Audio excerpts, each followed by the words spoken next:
Hello, good morning. Welcome to our final Hexham debate of 2024. Please do like the debates when they pop up on any of your social media networks.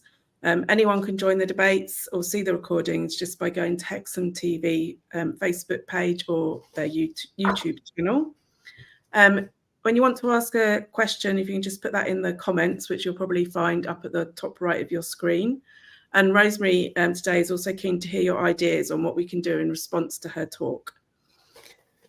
So I'd like to welcome Rosemary Hartill, a journalist and independent radio broadcaster, producer and writer. For the BBC and ITV, she has reported from 30 countries, and she is a former BBC Religious Affairs correspondent and a regular former presenter of the World Service Books programme. In 1997, after encountering the Religious Society of Friends, Quakers, she started co-facilitating workshops in prisons and the community for the Alternatives to Violence project. So I'll hand over to Rosemary for our final debate, 2024. Thank you, Faith. It's a real pleasure to be invited to join you and be back in Northumberland. Special thanks to those Quakers who dreamed up these Hexham debates, and to all those of whatever background who have carried them on now for, I think, 17 years.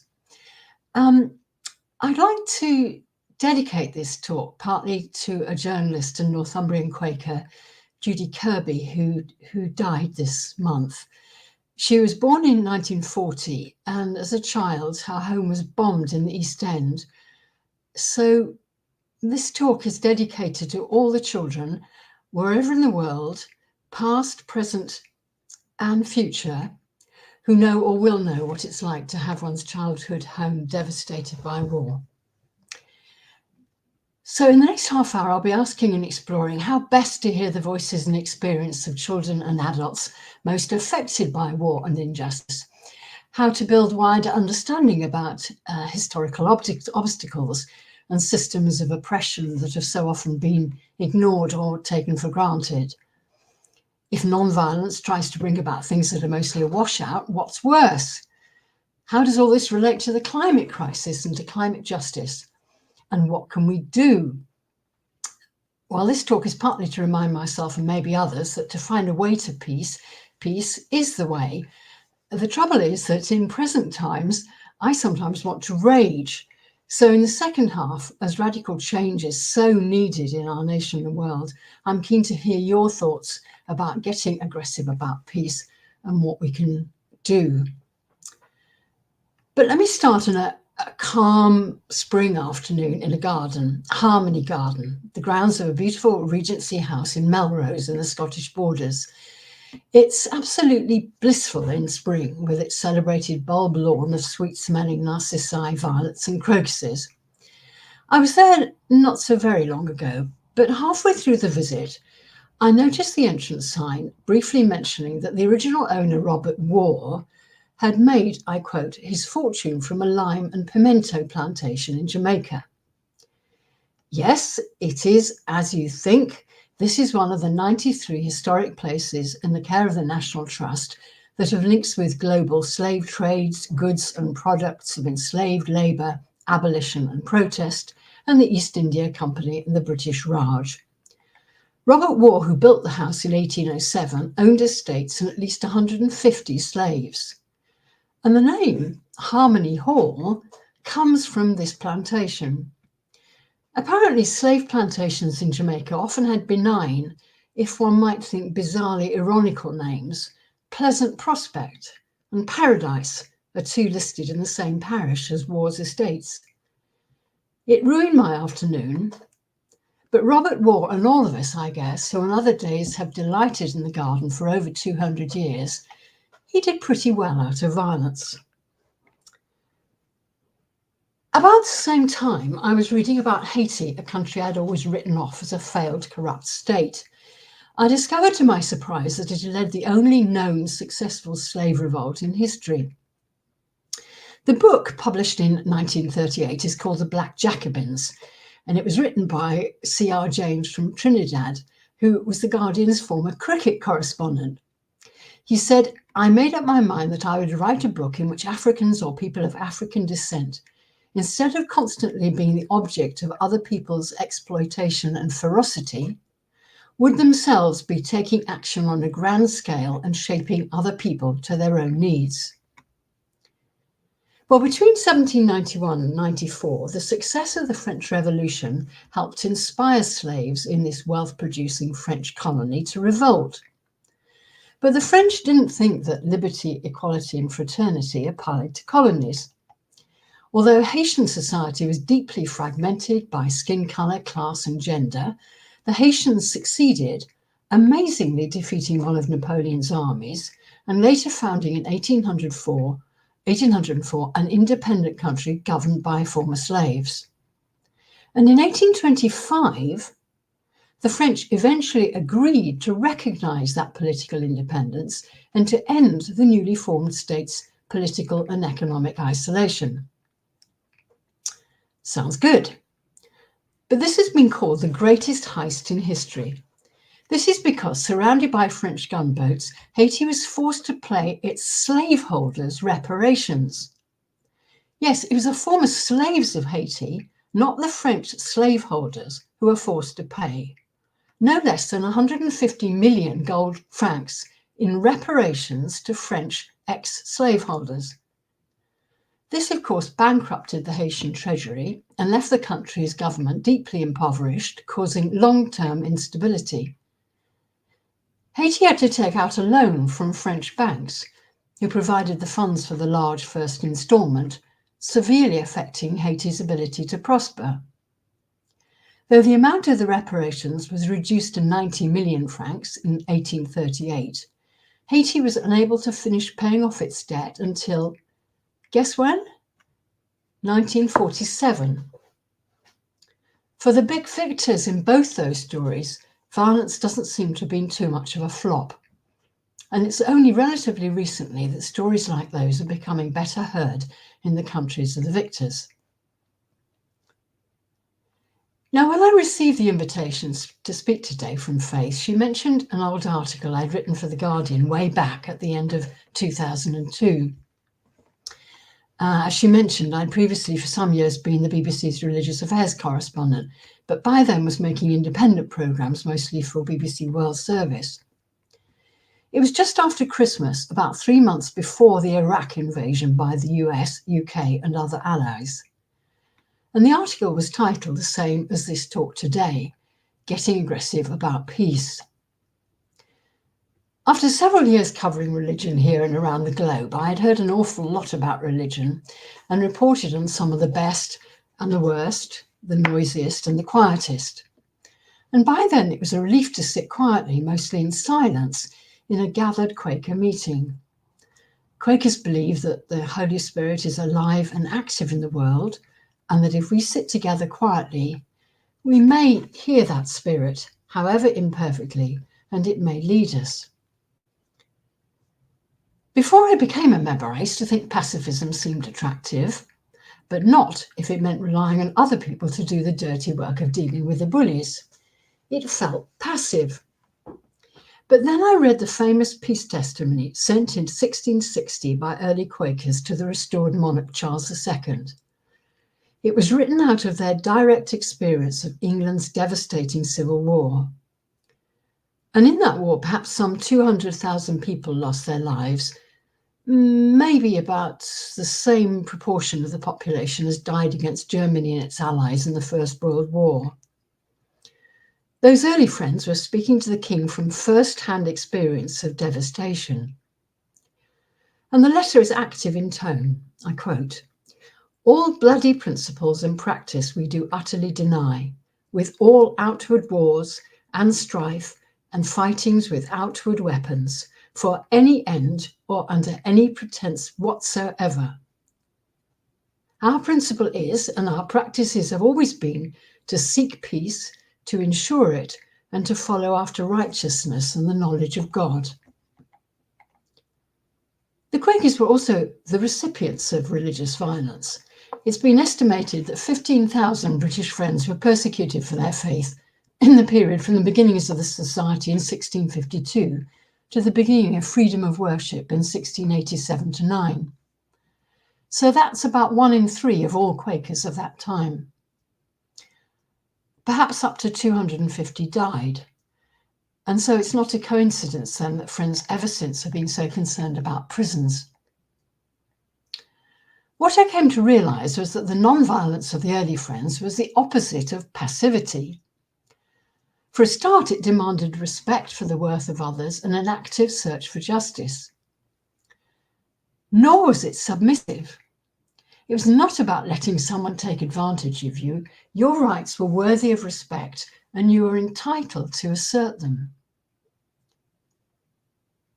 Nor was it about martyrdom. It didn't seek suffering, but it recognised that risk and suffering are inherent actually in both violent and non-violent lifestyles. And it made clear to anyone committed to a just peace that they must lay aside assumptions that violent or destructive solutions are the only ones. They must be willing to try something different. Well, in that 2002 Guardian article, I mentioned that that year had not exactly been a good advert for violent so-called solutions. Israel-Palestine was already locked in a devastating cycle of violence and revenge. In Afghanistan, the Taliban regime had been destroyed, but the country remained deeply unstable. Few al-Qaeda leaders had been captured, and the scattering of their forces had made them more difficult to counteract. This had arguably made the world already more dangerous than it was a year ago. Furthermore, the article said, a war in Iraq could result in major civilian casualties. It was likely to increase antagonism to the United States in the region, offer no clear exit for us, and cost billions of pounds. Well, yes. It was hard not to wish that Tony Blair, much as I value many of the things he did, had been listening to Quakers then.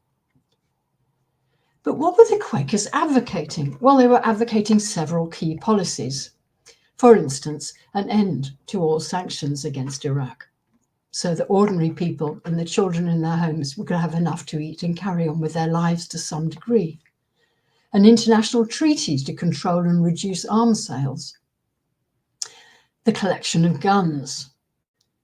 El Salvador was a great example of this. Between 1995 and 97, 10,000 weapons were handed in exchange for food vouchers. Then the Quakers were advocating the closing off of the supply of fissile material, that's the key component of nuclear weapons or other nuclear explosive devices, to Iraq, North Korea, Syria, Iran, and Libya. And they wanted the implementation of the Biological and Toxic Weapons Convention. They wanted more training of civilians to check and report on intimidation or ethnic violence, more bridge building and mediation, more money for conflict resolution, and of course, a sustained commitment to a fair and just settlement to the Israeli-Palestinian confrontation and the addressing of the roots and causes of terrorism, as well as the symptoms. And reading that article 20 years on, it felt like a summary of more than 20 years of lost opportunities to make progress in alternatives to violence and conflict resolution. As Joan Baez, the American singer, songwriter, musician, and political activist put it, non-violence is a flop. But then she added, the only greater flop is violence. In April, Save the Children said that nearly 26,000 children had been killed or injured in Gaza in 6 months of a war which has decimated the health system and severed access to education. Since Hamas launched its devastating attack, killing nearly 1,200 Israelis and taking over 250 people hostage, Israel's subsequent attacks have killed at least 33,000 Palestinians, with thousands missing and presumed dead under the rubble. Over 70% in Gaza of homes have been damaged or destroyed, with more than 1.9 million people displaced. American Quaker staff in Gaza have shared horrendous accounts of starvation, now used as a tool of war. Children in Gaza are starving to death. And that's just part of it. There is a proliferation of conflicts today, not only in Gaza and Israel and in Ukraine, but in places neglected by the world's leaders and media. These affect 2 billion people, approximately, it's thought, in countries including Myanmar, Sudan, the Democratic Republic of Congo, and Haiti. I remembered again Joan Baez, non-violence is a flop. The only greater flop is violence. So how did we get here? Has peace building mostly just been a flop? Is the problem that here and in so many other places around the world, opportunities for peace building in the years leading up to so many violent conflicts just have not been sufficiently resourced or supported? Just a couple of weeks back, a lot of moving broadcast time was given to the commemoration and sacrifice of D-Day in 1944. About as many French civilians died in that invasion as those at home killed by the Luftwaffe bombings. But the message I did not hear clearly in that coverage was what peace building can do to ensure never again. As Paul Parker, the recording clerk of Quakers in Britain, said recently, war today is a failure of yesterday that leads to unimaginable human suffering on all sides. Imagine what could happen if we were willing to invest as much in peace as we currently do in preparing for war. I checked the figures. The International Peace Institute found that in 2022, global expenditure on peace building and peacekeeping totaled about $34.1 billion.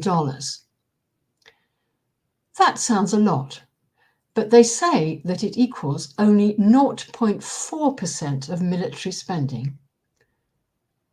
I'll say that again, 0.4% of military spending. Now, at the beginning of this talk, I said it was partly to remind me that to find a way to peace, peace is the way. And of course, on the ground, it's the nature of effective peace building that it goes on quietly behind the scenes. And when it succeeds, by its very nature, it quietly helps calm things down, addresses problems. But when it does happen, it rarely hits the news, rarely gets publicly praised. Yes, non-violence may often be a flop, but sometimes it works. Unofficial back-channel or third-track mediators have often played a necessary part in a peace process. The international treaties banning child soldiers and landmines came about partly because friends mediated between conflicting interests to bring governments to agreement. Quakers have in the past been known to help in two different ways. What I'd like to share now is from someone who has direct experience of this. One way is providing safe, off-the-record space for parties to meet, sometimes around the edges of formal negotiations, like in the Rhodesia-Zimbabwe negotiations, or more often by preparing the ground with preliminary opportunities for off-the-record contact and trust building. That was what happened in Northern Ireland. The second way is by, quote, good offices carrying messages between parties to the conflict who cannot be seen to meet, talk to one another. This is very long-term sensitive work and can certainly hinder rather than help if those involved get it wrong. It can only be undertaken by invitation or with the genuine consent of all concerned, with profound humility and a willingness to let go of a desire for particular outcomes. In the past, it's usually built on some kind of previous involvement in a region, for example, with relief, development or peace-building projects, or with relevant institutions such as the United Nations. So non-violence is not always a flop. But what hasn't worked in the past, apparently, is sending Quaker delegations off to speak to the people in charge, kings, czars, governments, Hitler. Apparently, it's not that it hinders, it just gets ignored. Well, a lot of effective peace building, of course, is going on simply in everyday life. The Alternatives to Violence projects, established by Quakers but working with other partners, has for years now been running 3-day workshops in prisons and communities about handling conflict. And I'm very grateful to work there. I learned so much and realised that had my life been not so lucky, I could easily have been in jail myself. And peacemakers have been helping schools deal with conflict for years. From the beginning of the Troubles in Northern Ireland, informal education with young people proved essential to a multi-layered approach to peace building, helping to lay the ground for the formal conciliation progress. From 1982, all schools in Northern Ireland were formally directed to support students, I quote, to learn to understand and respect each other and their differing customs and traditions, with the intention that children do not grow up in ignorance, fear, or even hatred of those from whom they are educationally segregated. Recently in Syria, for example, a peace syllabus integrated into the school curriculum has been combined with training for adult community leaders. This has helped to build local resilience against violence while supporting conflict-affected communities to develop narratives for peace. The school curricula were developed to address issues including young people's desire for justice and revenge, the normalization of violence, questions like belonging and identity. Who am I? Where do I belong? Which group? A lack of knowledge about alternative options or ways of thinking, and of course addressing the impacts of trauma as well. After a programme for children in Lebanon, parents observed less violent, destructive behaviour and increased confidence and outgoing behaviour in their children.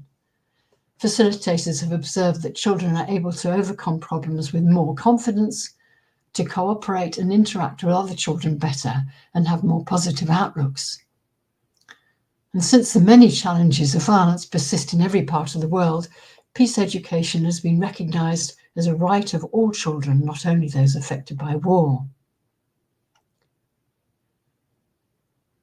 At this point, I'd like to come to what peace building has to say about climate change. And I began with two stories, one about the beautiful Harmony house and garden in Melrose, built on the proceeds of slaves, the other about huge reparations paid by Haiti to France to slave owners by slaves in return for independence that have contributed to utterly damage the country ever since. I'd like to return to Haiti here because the stories from there are so specific. The Haitians most vulnerable to the adverse effects of climate change are small farmers and people living in ecologically fragile areas such as riverbeds, ravines, steep mountain slopes, and the coastline of the country's major cities. Haiti's history is one of the factors that make it more vulnerable than other Caribbean nations to climate change. Extensive deforestation, much of it during the colonial period, extreme soil erosion, and high inequality of income. It also suffers from a high population density and the increasing intensity of tropical storms, depleted coral reefs, and desertification. In 2010, a devastating earthquake left possibly up to 316,000 dead. It was one of the deadliest earthquakes ever recorded. According to a study carried out by UNICEF on weather-related disasters, 43.1 million children around the world have been displaced by climate disasters. That's the equivalent of around 20,000 child displacements every day. It reminds me of an old joke about President Bush. He says he's really going to buckle down now and fight global warming. And as a matter of fact, he's announced he's sending 20,000 troops to the sun. There are a whole series of jokes about climate change. For instance, never argue about climate change. It always turns into a heated debate. We haven't found a solution for climate change yet, but we're definitely getting warmer. I haven't always believed in climate change, but I'm warming up to the theory. Ariadne is a network of some 600 European funders Race, Social Change and Human Rights. It's just issued a report. These are some of the points. The global north is responsible for 92% of excess carbon emissions.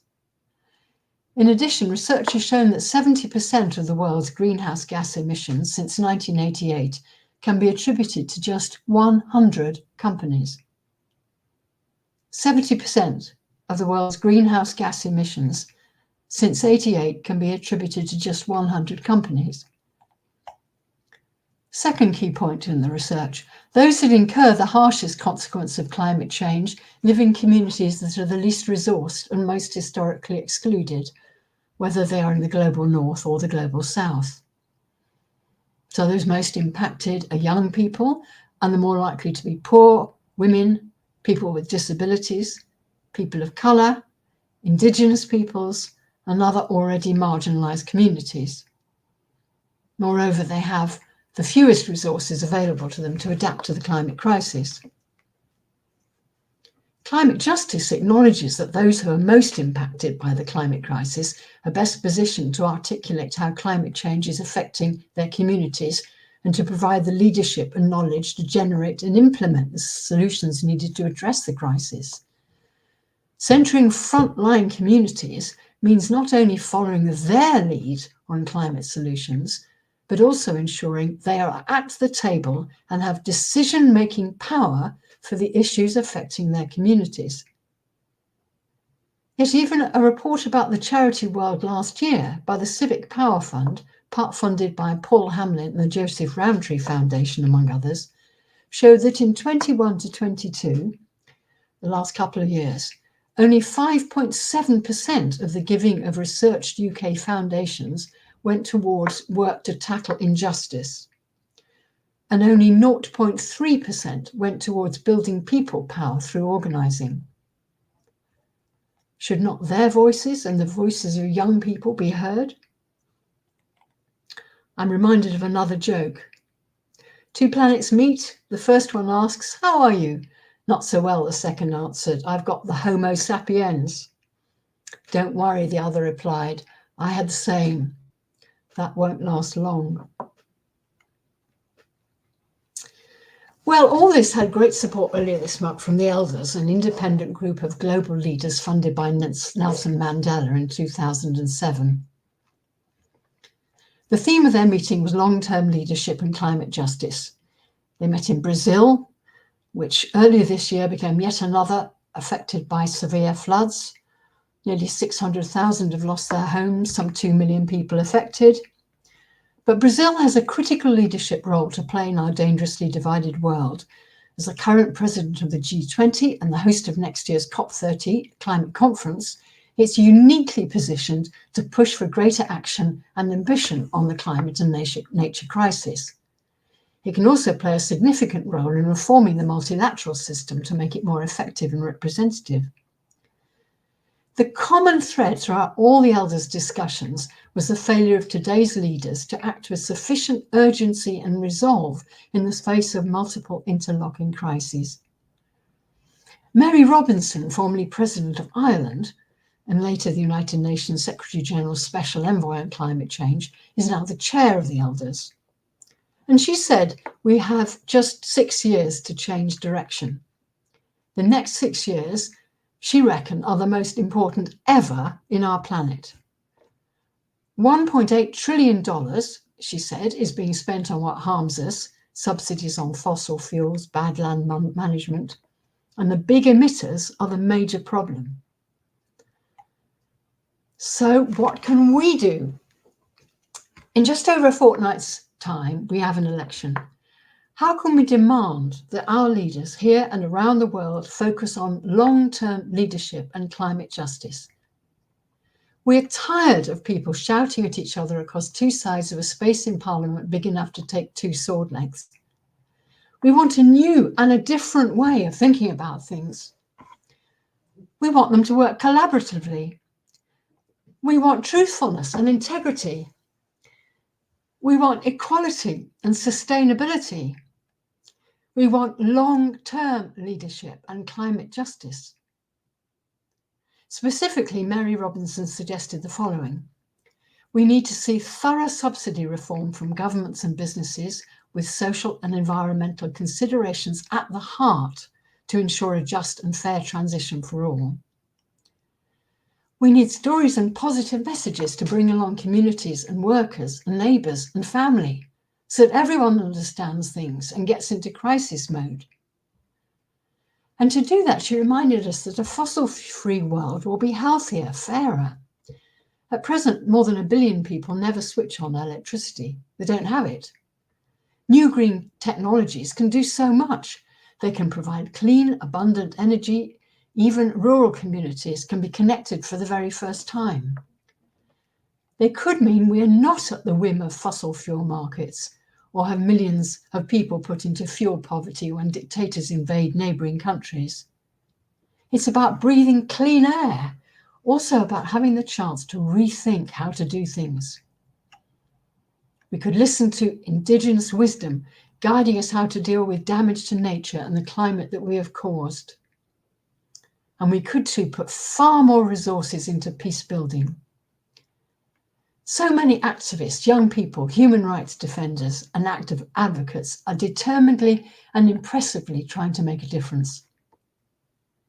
And Mary Robinson reminded us that we have to lead people from the heart. We have to create movements with love to move as fast as the science says we have to move. And she ended by saying, Nelson Mandela said, "It always seems impossible until it is done. Let's just do it." And I look forward to hearing from you now about getting aggressive about peace and how we can do and be just that. Thank you very much, Rosemary, for that fascinating, shocking and thought-provoking talk. I'm still reeling a bit from some of those statistics you had there.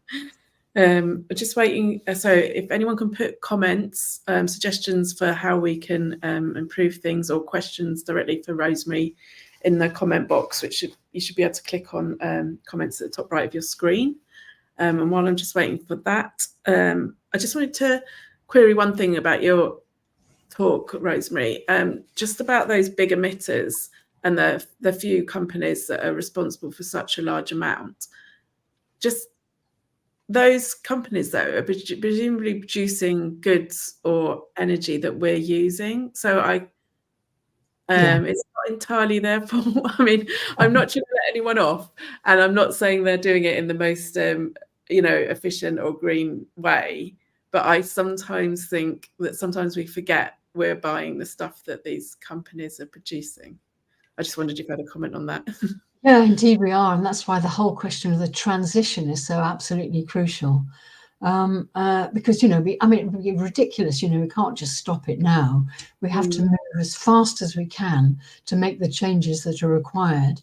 And, one of the things I was, feel passionately about in the talk is how we need to listen so much better to the people who are actually at the front line of the climate crisis and who are suffering the after effects now.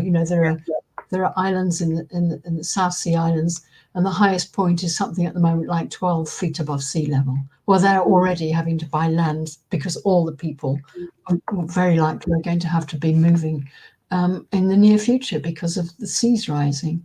So it's about working out what is an effect, absolutely not stopping it immediately, but working as quickly as we can towards the transitions that are needed to put in the amount of money that can develop alternative forms of technology to get all that going so that we are ready and fast moving. Yeah, and I agree that when you hear from people from the global south about what's impacting them now, it also makes it a lot more real. I think it makes it easier for people to imagine what this all means, possibly for us, as well as, having responsibility for the global south. We've got a question coming in. So this is from Jim Robertson. How should schools in Newcastle comment to young people about the arms factory on Scotswood Road, which is owned by the Israeli government? Oh, gosh, right. I'm not sure how you're supposed to answer that. Yeah, well, has anybody locally got ideas about that? Would be very good. I mean,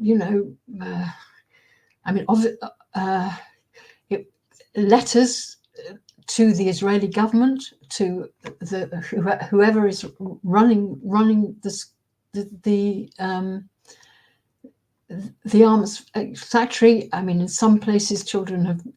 I mean, Greta Thunberg has, been demonstrating as a school child ever since she was been, probably 14 or something like that. Get together a small group of local people to see what can be done together. It's the area, what can be done, what resources you have in your area, who can lead it, who can take part.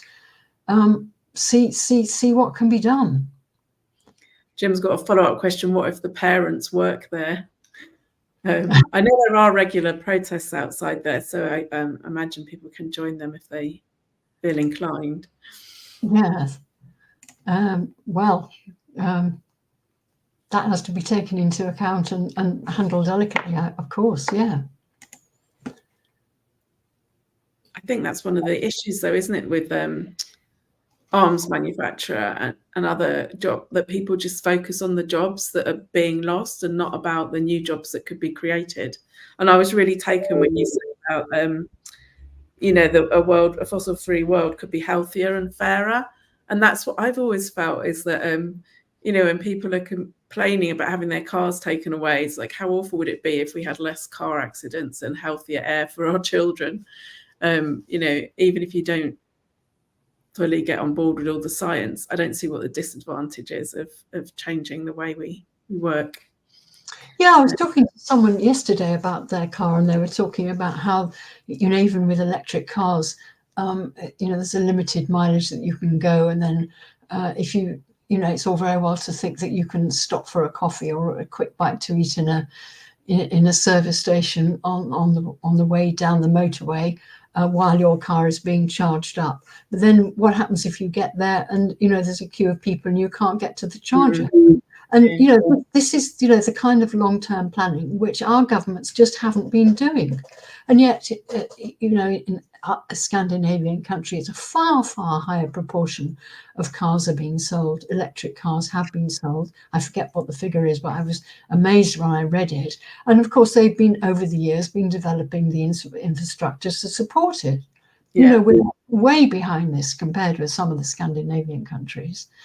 And again, we've got this election coming. These are the things that we radically need to change, and to keep on talking to politicians about just to compare what other people are doing, and why aren't we getting there? Why aren't we doing it to the same level? Yeah, Peter and I were just wondering at this end if you have other examples of good practice, and other people who are listening as well, whether they could put in the comments any examples of good practice. So you just mentioned there about the electric cars in Scandinavian countries. Did you have any thoughts about, I was thinking about the positive messages again. I feel like we people that have been talking about climate change might have been a bit too negative, and that's made, and I understand that it's urgent, so we need to get across the urgency of action. But have you got examples where people have tried to engage the wider public with positive messages instead of just scary? Yeah, I mean, I think it's interesting how peace building, really an early mandate for it was established with the founding of UNESCO in 1945 I quote, to encourage the cultivation of peace in the minds of people and to help to save succeeding generations from the scourge of war. But despite this mandate, until the end of the Cold War, peace education remained marginal to the United Nations understanding of peace and security. And apparently in 1992, the UN acknowledged the limits of its traditional emphasis on diplomatic conciliation and military violence prevention in societies driven by armed conflict. And they added the third concept of peace building, sustained cooperative work to deal with underlying economic, social, cultural, and humanitarian problems. And with this principle in mind, the United Nations with regional organisations such as the European Union and the African Union, have repeatedly called for education for peace in schools and communities. And there's loads of really interesting things going on now. In Wales, for instance, a network of peace schools has now grown to over 40 schools supported by the Welsh Centre for International Affairs. And they have kind of peace ambassadors, aged 13 to 15, who are tasked with looking at the values of the school and also how to involve everyone. I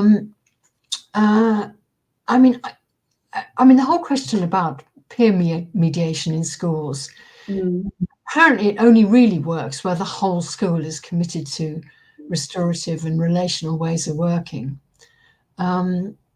And so Quakers are doing a lot of work, often with partners, to support this wider culture change and shine a light on some of the amazing work happening in schools across the countries. There's a wonderful report, Peace at the Heart, which has been my source for some of this talk.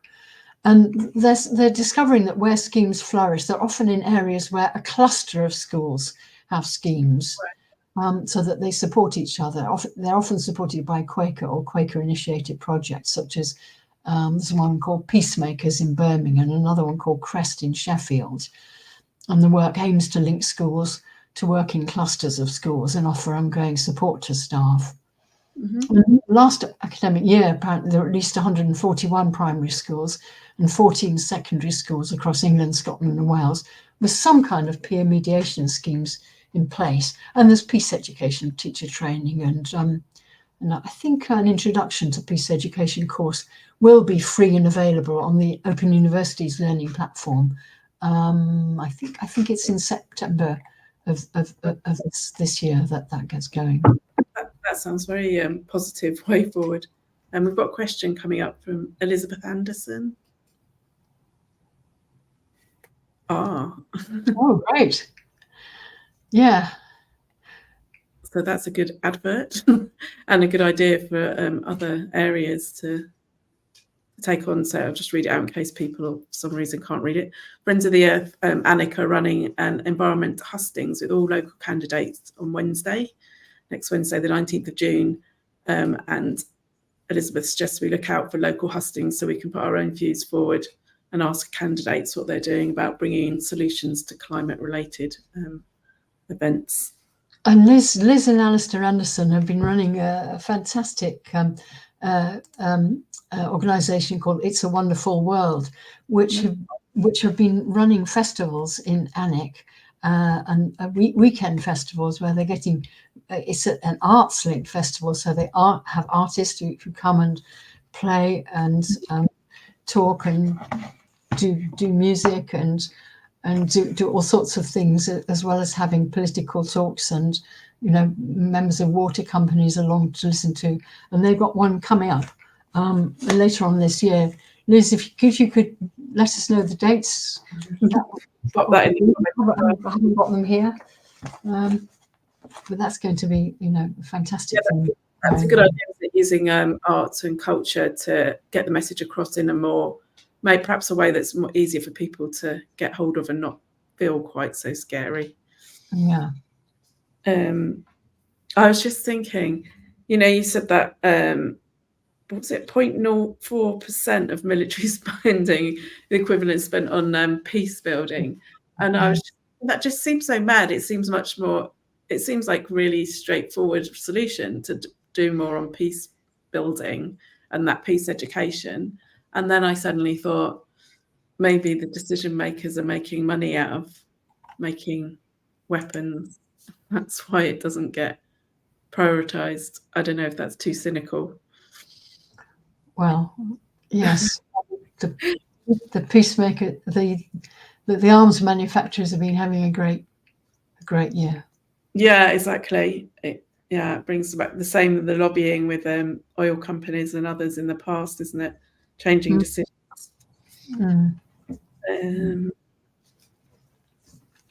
Is that Elizabeth putting? Oh yes, the dates just come up on our feed for the Wonderful World Festival. Thank you. Yes, that'd be great to go to. And Berwick has also been doing good things as well. I don't know whether there's anybody from Berwick on the talk, that they've been having events and things there. Mm-hmm. I mean, I think one of the lovely things about festivals like that is that they encourage people who are already committed to these things, and they bring people together, and it provides an encouragement and support. The always dilemma is actually how to get beyond those to the people who, for whatever reason, feel all this is too distressing. We don't want to hear about it. There's nothing we can do. We feel powerless, and it's how I think the absolute dilemma is how to reach people who feel powerless and realize that actually they too are powerful, and that collaboratively working and getting together with other people in the community and making their voice heard and making clear what it is to politicians and others, what it is we want and what we need, that needs to be done ever more, as Mary Robinson was saying in the leaders session that I was watching online recently from Brazil. Yeah, that sounds really interesting, that session.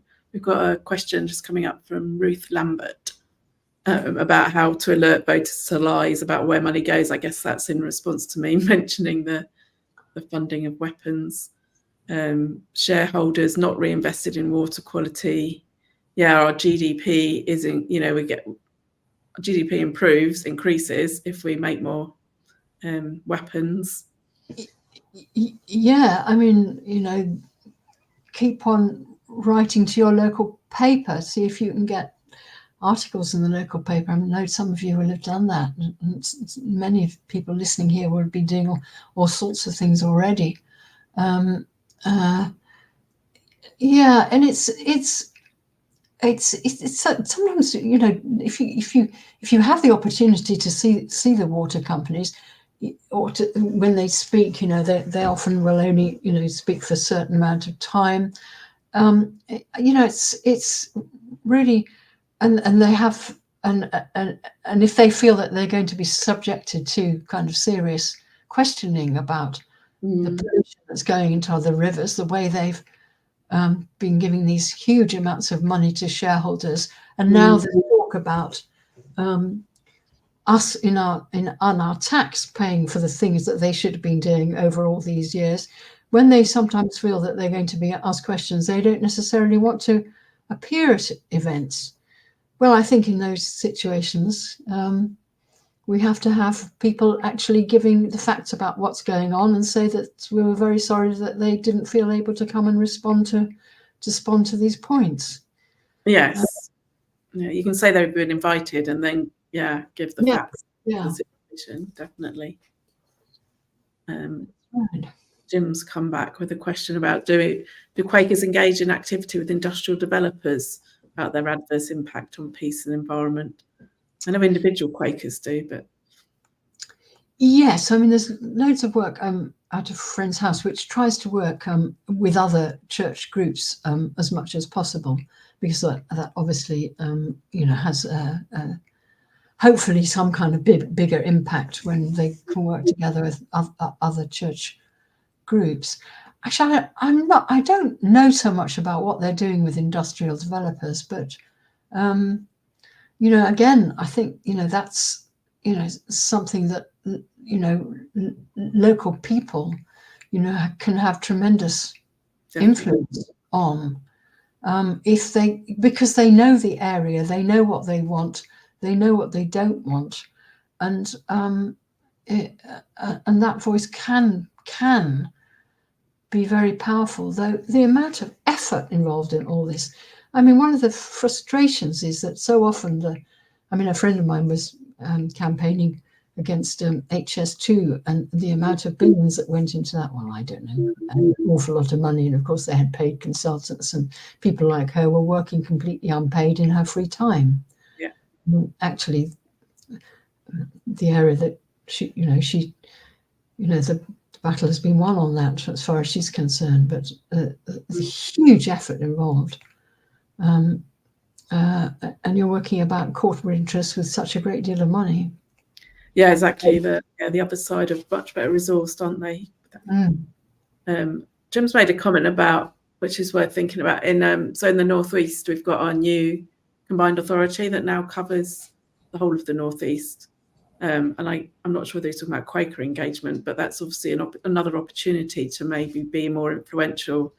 So the Northwest Mayor, Greater Manchester Mayor, seems to have influence with central government. So, yeah. Yeah, I think, yes, I mean, I know in Newcastle there's a very good group that's really quite active in all this and making their voice heard. That's fantastic. Yeah, I was going to give a plug for when you were talking earlier about people being powerless. And we have Tyne and We're Citizens up here, which is community organising with local communities, and organisations can join that. And we have lots of wins, and we win at a kind of smaller level, like a playground and road crossings, but it builds people's confidence to know that they can make a difference. So we work with the decision makers, and then we have national campaigns that developed from things that have been brought up by listening to people in the Northeast. So yeah, I definitely advocate that, for feeling like, yeah, you have got power, because we do. We just need to be able to exercise it and have that support to do it. You can't do it on your own. So that's my plug for the day. Ruth is saying truth is camouflaged by educational charity. Cambridge University, which is most impervious to where their grant funding comes from. I'm not quite sure. I guess that's where you get. Is that in schools? Sometimes you get information packs in schools, don't you? You don't really know who's funded them. I'm not sure if that's what Ruth's referring to. Yes, I'm not sure about that. It's just that pervasive lobbying, isn't it? That you always know that's happening. And when in school, you kind of trust, well, I trust that it's going to be impartial, and that trust's not always well placed. How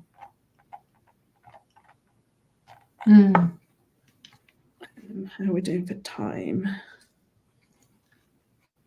Oh yeah, the other thing I was thinking about came up in your talk was the lack of knowledge about alternative options, and I must look it up, but somebody's relatively recently written a big book putting together all the different options for non-violent actions, because when people in power ask, they seem to think there isn't an option, there isn't, or it's just standing in the road, and there are lots of different ways that people have been successful in non-violent action.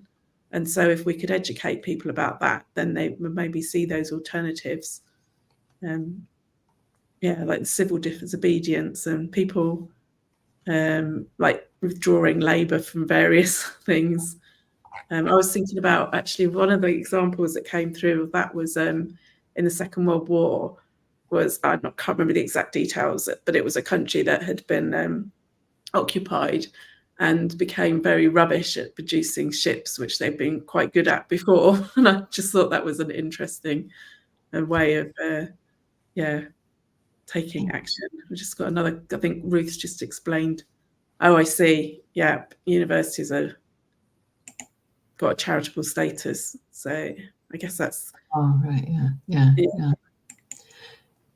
Just one other word about the peer mediation and things going on in schools. I mean, I think in the United Kingdom, researchers just recently suggesting that, well, I mean, I think it just feels like that anyway, that society is becoming just more polarized all the time politically. Debate just feels increasingly fractious and intolerant, while the rise of hate groups is fueling fake news and prejudice and victimization. I think, one of the sort of challenges with this of the peer mediation work in schools is that in many schools, peacekeeping is sometimes seen as an investment in student conformity, and that's tended to dominate at the expense of peace building as an investment in school community. Yeah. And certainly the Peace in the Heart report that I mentioned is arguing for a much further sort of conscious evolution of this field. And, I would certainly, hope that the peace education in schools is not just about dealing with playground arguments, as it maybe in some cases, although obviously in many schools it goes way beyond that, but it does explore and support young people to look at conflict in the wider society and to look at that critically, to form their own views conscientiously, to develop the skills for handling personal conflict well, and build their own sense of responsibility, beyond the sense of civic responsibility, and